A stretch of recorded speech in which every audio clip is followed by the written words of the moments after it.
Assalamualaikum warahmatullahi wabarakatuh. Salam sejahtera untuk kita semua. Salam Om Swastiastu, Namo Buddhaya, salam kebajikan. Berjumpa kembali dengan saya Nurul Hidayat di mata kuliah Research Method atau metodologi penelitian. Pada kali ini kita akan membahas mengenai literatur review atau eh, Grand Theory juga kita akan bahas itu. Kemudian teori yang kita gunakan atau acuan yang kita gunakan itu yang akan kita bahas juga. Karena kita dalam penulisan karya ilmiah harus membutuhkan yang namanya referensi.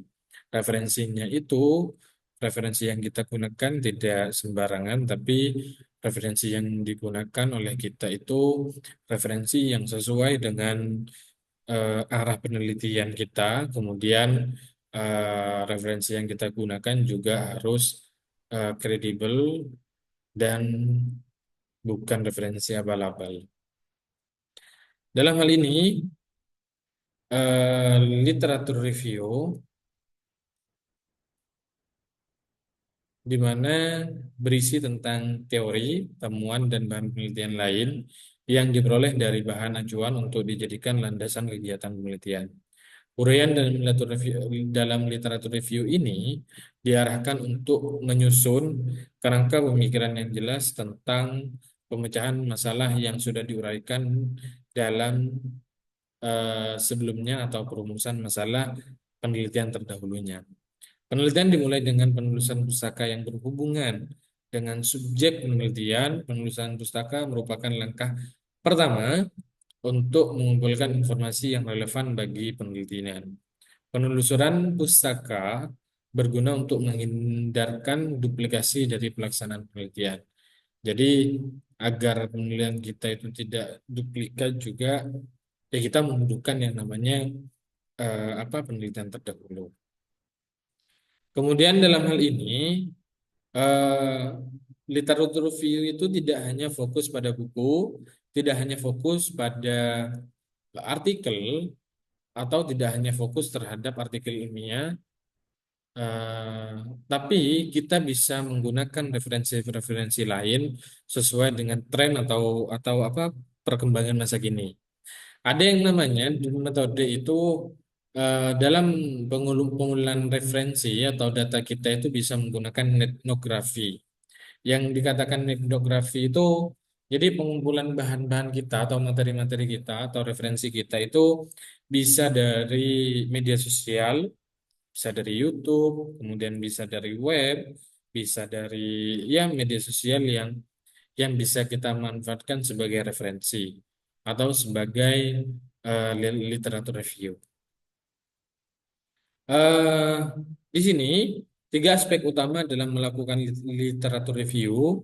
Yang pertama di sini adalah survei artikel yang terkait dengan isu yang kita minati. Jadi kita itu dalam membuat penulisan kita mengumpulkan artikel sebanyak-banyaknya sesuai dengan artikelnya itu harus sesuai dengan arah penelitian kita itu meneliti tentang apa gitu. Baik itu dari apa judul, kemudian metode yang kita gunakan, kemudian teori yang kita gunakan. Nah, itu harus ada referensi terkait gitu ya. Kemudian yang kedua, berikan evaluasi ringkasan gambaran-gambaran yang ada. Sehingga kita dari pengumpulan-pengumpulan artikel itu kita menemukan yang namanya novelty. Novelty itu kan kebaruan penelitian yang akan kita dapat dalam tema ini. Jadi, semisal kita mengangkat tentang apa hubungan eh, pengaruh pertumbuhan ekonomi terhadap pengurangan kemiskinan. Nah, novelty-nya apa? Ketika kita akan meneliti, gitu ya. Kemudian mendapatkan masukan yang terkait dengan isu dari publikasi yang terbaru hingga publikasi terlama sehingga kita bisa mendapatkan gambarannya secara jelas dalam hal ini. Jadi kita menemukan yang namanya novelty, kemudian fenomena, gap research gitu ya, dari hasil penelusuran apa penelitian-penelitian terdahulu. Kemudian ada hal-hal yang terkait dengan literatur review. Dalam hal ini apa yang menjadi masalah dan kenapa masalah itu penting untuk dipecahkan. Kemudian apakah masalah tersebut telah ditemukan mulailah menetapkan permasalahan sesimpel mungkin atau sesederhana mungkin. Apakah metodologi penelitian sudah dimulai? Bagaimana mendapatkan dan manipulasi data? Kemudian, sudahkah data yang dimanipulasi tersebut diinterpretasikan? Apa kontribusinya terhadap penelitian yang dilakukan? Dan apa kesimpulan yang bisa diambil? Serta apakah kesimpulan yang dibuat sudah cukup menjawab problem atau permasalahan yang ada? Kemudian di sini mengapa kita perlu melakukan literatur review? Dalam hal ini menempatkan posisi pekerjaan kita pada posisi relatifnya, kemudian menggambarkan keterhubungan antara satu penelitian dengan penelitian yang lain yang terkait dengan point of interest kita. Dan yang ketiga, identifikasikan cara lain untuk menginterpretasikan dan cara mencari gaps atau kesenjangan yang dikatakan gap list tadi itu yang akan dikumpulkan di page analisis. Kemudian di antara penelitian-penelitian sebelumnya atau kontras bertentangan, kemudian menjadi poin untuk review literatur, ini menjadi dasar kita untuk penelitian berikutnya. Kemudian yang terakhir dengan menggambarkan fisik of eh, puzzle, orang akan menggambarkan significance of the problem. Evaluasinya pada originality yang terlihat pada metodologi yang sesuai dengan pemecahan masalah. Kemudian beberapa elemen dalam literatur review. Kemudian yang pertama menggambarkan subjek penelitian, isu atau teori secara objektif dari literatur review.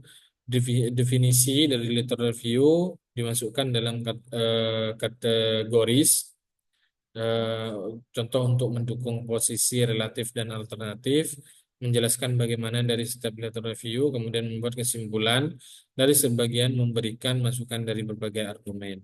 Kemudian ini langkah-langkah literatur review. Anda ada banyak cara yang bisa kita gunakan untuk mengkaji literatur review.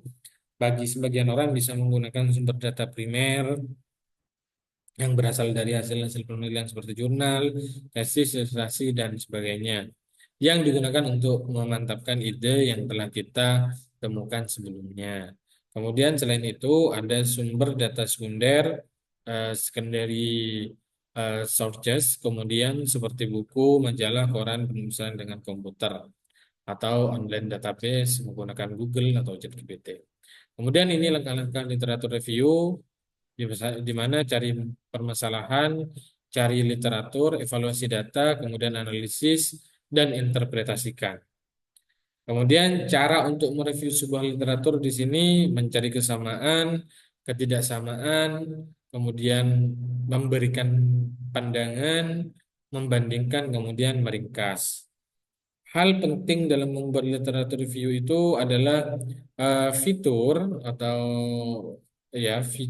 fitur yang utama dalam membangun teori adalah membandingkan antara konsep, teori, dan hipotesis dengan literatur yang ada.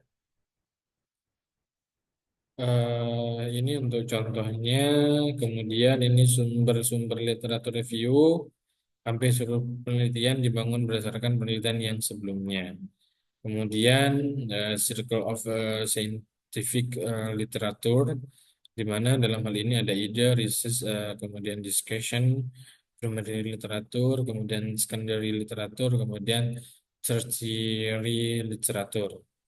Ini ada beberapa contohnya juga yang tertiary literatur di sini atau tersier, ada handbook, encyclopedias, kemudian textbook, dictionaries, book.